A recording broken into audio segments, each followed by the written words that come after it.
চাঁদপুরের মতলব উত্তর উপজেলার ঘাসিরচর পল্লী মঙ্গল সরকারি প্রাথমিক বিদ্যালয় মাঠে সুপার কিংস ক্লাব বনাম রয়্যাল চ্যালেঞ্জার্স ফুটবল টুর্নামেন্টের ফাইনাল খেলা অনুষ্ঠিত হয়েছে।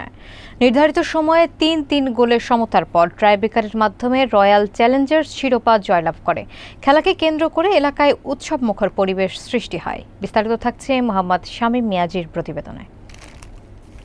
চাঁদপুরের মতলব উত্তর উপজেলার ঘাসিরচর পল্লী মঙ্গল সরকারি প্রাথমিক বিদ্যালয় মাঠ প্রাঙ্গণে সুপার কিংস ক্লাব বনাম রয়্যাল চ্যালেঞ্জার্স ফুটবল টুর্নামেন্টের জমজমাট ফাইনাল খেলা অনুষ্ঠিত হয়েছে। গতকাল শুক্রবার বিকেলে অনুষ্ঠিত এই খেলাকে কেন্দ্র করে হাজার হাজার দর্শক শ্রোতার পদচারণায় এলাকায় উৎসবমুখর পরিবেশের সৃষ্টি হয়। বীর মুক্তিযোদ্ধা দৌদ মিয়া হাজির সভাপতিত্বে এবং আলামিন পারভেজ ও মোসলেম উদ্দিন শিপনের যৌথ সঞ্চালনায় সম্মানিত অতিথি হিসেবে ঘাসিরচর গ্রামের গণ্যমান্য ব্যক্তিবর্গ উপস্থিত ছিলেন। ৯০ মিনিটের শ্বাসরুদ্ধকর খেলা শেষে উভয় দল ৩-৩ গোলের সমতায় থাকার পরে ট্রাইব্রেকারের মাধ্যমে খেলার নিষ্পত্তি করা হয়। ট্রাইব্রেকারে ১-০ গোলের ব্যবধানে রয়্যাল চ্যালেঞ্জার্স ক্লাব জয়লাভ করে চ্যাম্পিয়ন হওয়ার গৌরব অর্জন করে।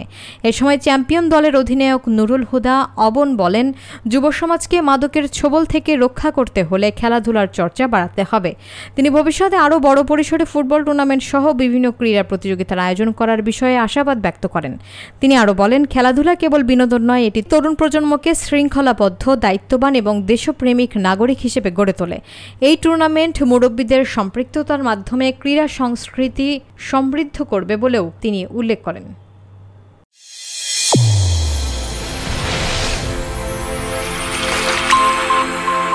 চ্যানেল A1 হৃদয়ের স্পন্দন।